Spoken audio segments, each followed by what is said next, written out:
اعوذ باللہ من الشیطان الرجیم بسم اللہ الرحمن الرحیم رب اشرح لی صدری ویسر لی امری واحلل عقدۃ من لسانی یفقہوا قولی۔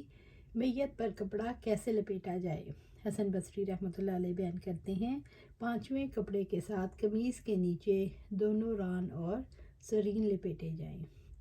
محمد بن سیرین رحمۃ اللہ علیہ فرماتے ہیں کہ ام عطیہ رضی اللہ تعالیٰ عنہ وہ انصار کی ان عورتوں میں سے ہیں جنہوں نے آپ صلی اللہ علیہ وسلم کی بیعت بھی کی تھی۔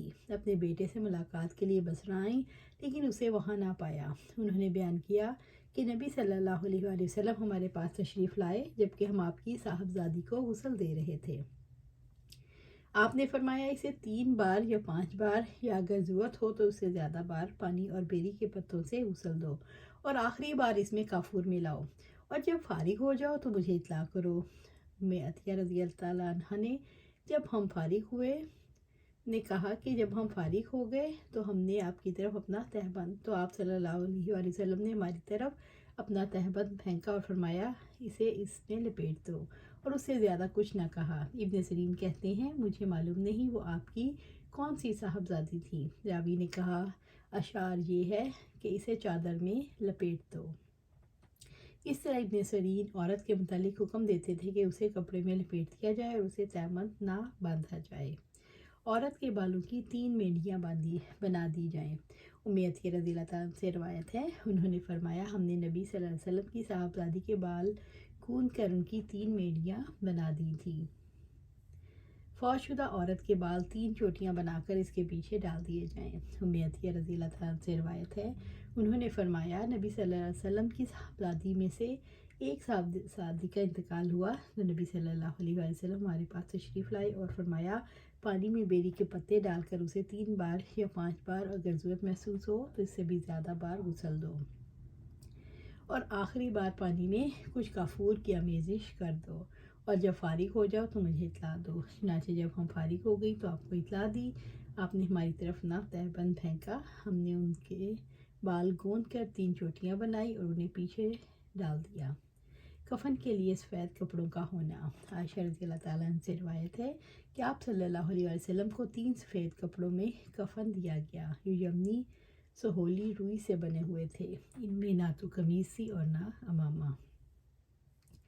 2 کپڑوں میں کفن دینا۔ ابن عباس رضی اللہ تعالیٰ عنہ سے روایت ہے، انہوں نے فرمایا ایک شخص مقام عرفہ میں ٹھہرا ہوا تھا، چنانچہ اچانک اپنی سواری سے گرا جس سے اس کی گردن ٹوٹ گئی۔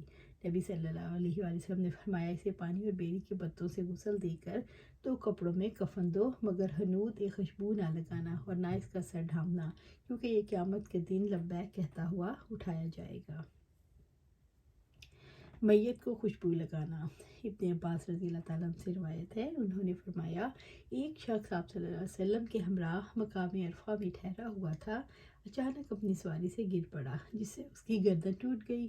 آپ صلی اللہ علیہ وسلم نے فرمایا اسے پانی اور بیری کے پتوں سے غسل دو، 2 کپڑوں میں کفن دو، اسے خوشبو نہ لگاؤ اور نہ ہی اس کے سر کو ڈھانپو، کیونکہ اسے اللہ تعالیٰ قیامت کے دن حال میں اٹھائے گا کہ یہ تلبیہ کہہ رہا ہوگا۔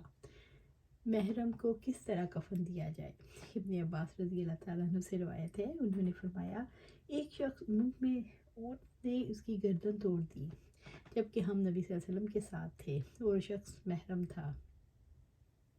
نبی صلی اللہ علیہ وسلم نے فرمایا اسے پانی اور بیری کے پتوں سے غسل دو اور کفن کے لیے 2 کپڑے پہناؤ، نیز اسے خوشبو نہ لگاؤ اور نہ اس کا ڈھانپو، کیونکہ اللہ تعالیٰ اسے قیامت کے دن اس حالت میں اٹھائے گا کہ تلبیہ کہہ رہا ہوگا۔ ابن عباس رضی اللہ تعالیٰ سے روایت ہے، انہوں نے فرمایا ایک شخص نبی صلی اللہ علیہ وسلم کے ہمراہ عرفہ میں ٹھہرا ہوا تھا، وہ اپنی سواری سے گر گیا۔ ایوب راوی نے کہا عمر نے کہا، یعنی وہ سب کی طرف سے بتایا کہ کیا کیا انہوں نے۔ سلی اور انسلی قمیض کو کفن دینا۔ عبداللہ بن عمر رضی اللہ تعالیٰ عنہ سے روایت ہے کہ جب عبداللہ بن ابی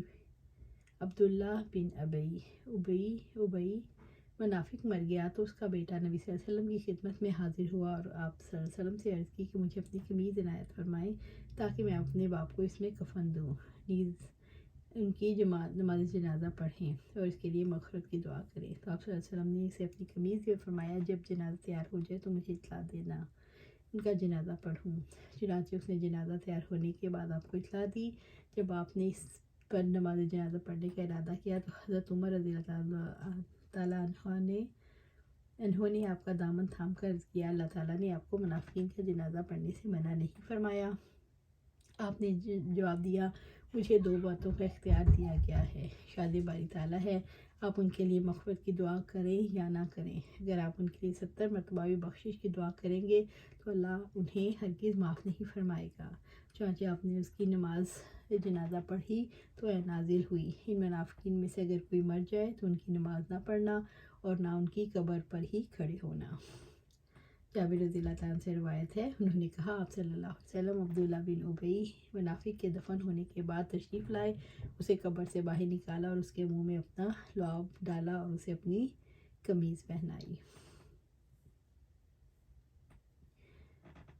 آج یہیں پر اس کا اختتام کرتے ہیں، اس کو کنٹینیو کریں گے۔ اللہ سبحانہ تعالیٰ سے دعا ہے جو ہم قرآن اور سنت میں سیکھتے ہیں اللہ اس پر ہمیں ہمارے دلوں کو اس پر جما دے اور استقامت دے، آمین یا رب العالمین۔